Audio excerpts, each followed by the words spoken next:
BookTube, it's Missy. Today I'm going to be sharing with you guys my 12th shelf for the bookshelf tour of 2015. I am working on part 2 of this bookshelf, and I'm going to be talking about all of my monster. These are all horror, but I tried to put them based on like whether it had some kind of paranormal horror, like with a monster in it, or whether it was a horror novel with humans being the scary part of the book, like, you know, serial killers and stuff like that. So we'll see how it goes. If they're all mixed up, I do apologize, but I didn't want the video to be too long, so I am breaking them up. The first book that I want to talk about is this giant telephone book-sized compendium of strange and dark stories by a whole bunch of different authors. It says there's 110 stories in here, and it's just massive. I'm so excited I own it. I don't know, I think I'll have to like read one story, like, I don't know, a week maybe? But then it will still take me about 2 years to read it. I don't know how I'm going to split this up, but I'm excited. These are like my wide paperbacks that I need to read.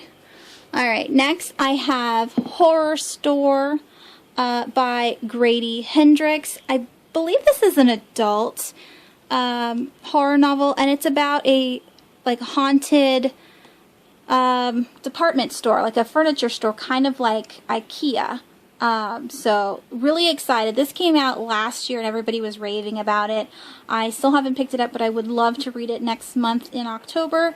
We will see. It is short, so hopefully I can get to it. And then lastly, I have House of Leaves by Mark Danielewski. You guys have heard of this before, but the pages are all weird, like the format is messed up. Some have lots of text, some don't. Like, you know, obviously these pages only have one word on each page, or some of them it's at the bottom. Katie over at Chapter Stacks, this is one of her favorite novels. I cannot wait to read this. I am really looking forward to the strangeness of it. She says it's hard to explain, and essentially it's supposed to be like a haunted house, but with many, many layers. I want to read this book in October as well, but I know that my October TBR is massive, and I don't know if I'm going to get through all of it, but I need to read this ASAP. Okay, so next I have this row here. I'm going to pull them all out and then restack them back up so you guys can see the covers.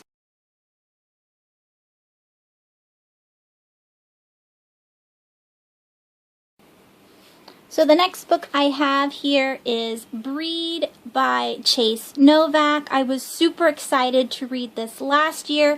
I did pick it up last October, and I got a few pages in, but then I wasn't able to finish it.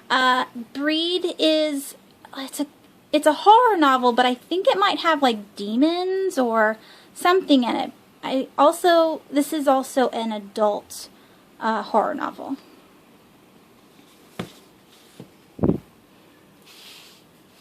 And then I have Bird Box by Josh Mallerman. Katie over at Chapter Stacks says this is a really, really good adult horror novel. I cannot wait to read it. I'm surprised it's so short. But it's just about an unknown monster that if you see whatever's outside your window, then you start killing people. Like you have some kind of like, I don't know, rage, or you have to kill. So people live in the dark with like blindfolds so that they don't catch this weird killing disease. I don't know, but you catch it by looking at the monster. Kind of like Medusa and turning into stone, something like that. I can't wait to read it. That's also hopefully going to be on my October TBR. Next, I have another I think this is adult horror novel called The Troop by Nick Cutter. And this is about, I'm pretty sure it's about a Boy Scouts or a Cub Scouts. I think it's Boy Scouts. Some kind of troop goes into the woods, and then there's like killer tapeworms or something. I don't know. It's supposed to be really, really graphic. Keely over at A Journey's Bibliophile's Journey really, really loves it, and so I can't wait to get to it. Uh-oh. And then I have The Boy Who Drew Monsters by Keith Donahoe. I think this is a middle grade, but it's about a boy who, when he draws pictures of monsters, they come to life. But not in a good way. It's not like cute, Sully monsters, and like from Monsters, Inc. It's like bad monsters. Don't fall! Oh, here goes more falling. Oh, no, no. Okay. Next is The Piper by Lynn Hightower. I don't know what kind of horror this is. It could be person horror, but I'm pretty sure I put all of the like scary monster kind of people on that section of the horror side. I believe this is adult, but it could be YA. I don't know, I really want to read it.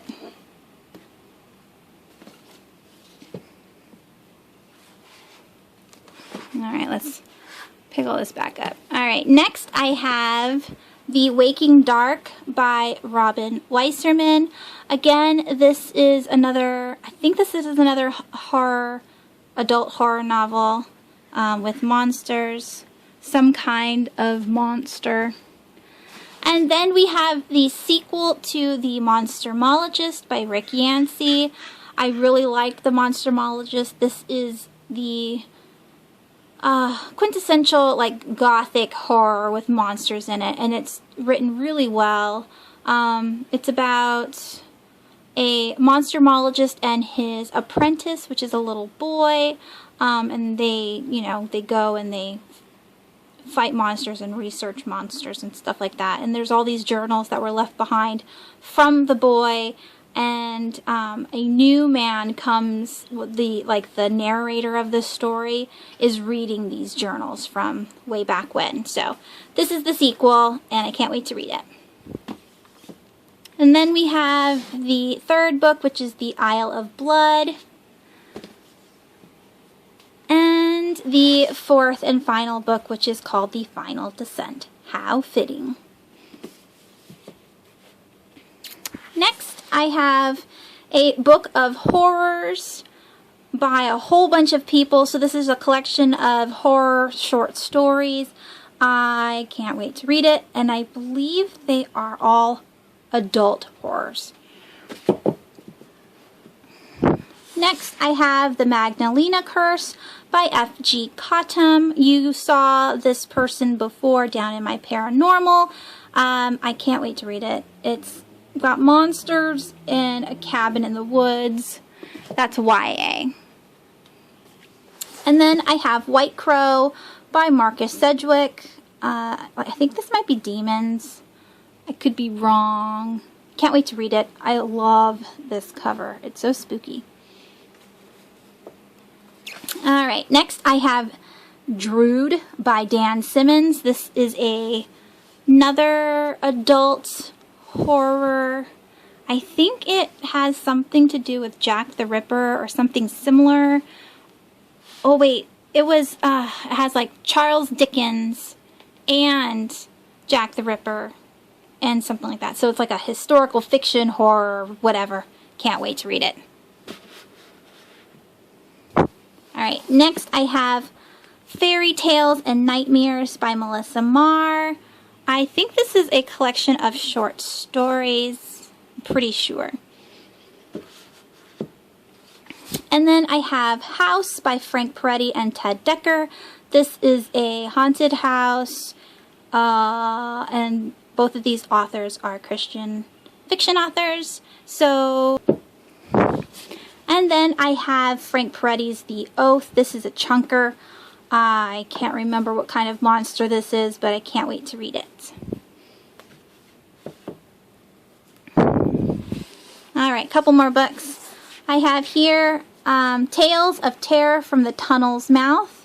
This is by Chris Priestley, and this is a collection of middle grade horror short stories. I also have the other two in the companion trilogy. So I have Uncle Montague's Tales of Terror, and I also have Tales of Terror from the Black Ship, all by Chris Priestley. Next I have Juniper Berry by M.P. Kozlowski, and this is a middle grade horror novel. I think the tree might be the monster. I can't remember. Alright, and lastly, I have the books that were standing over here because if I put them any taller, I think that they'll fall down. Alright, so over there I had The Terror by Dan Simmons, another adult horror novel. I think a plane crashes and then these people are the ones that survived. I hope they don't eat each other, but maybe they do. I couldn't tell you. Again, Dan Simmons books are chunkers, man. Next I have These Children Who Come at You with Knives and Other Fairy Tale Stories by Jim Nipfel. I put it here instead of my fantasy retellings and my fairy tale retellings because this is scary fairy tale retellings. So yeah. And then I have Cable by Clive Barker. And again, when I thought this was a regular book, but I believe that this is again short stories. And I think this is adult.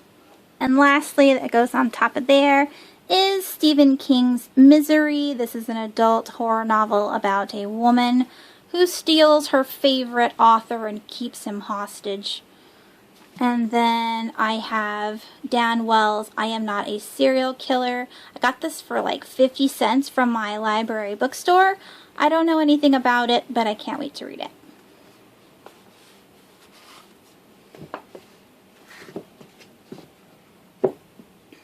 Alright, and then just sitting on that little tiny shelf is my little critter here. What's his name again? The Chitulu Phil mini plush. I think he's cute. Alright, and that's it. This will be part 3. Thanks for watching. I will talk to you soon. Bye!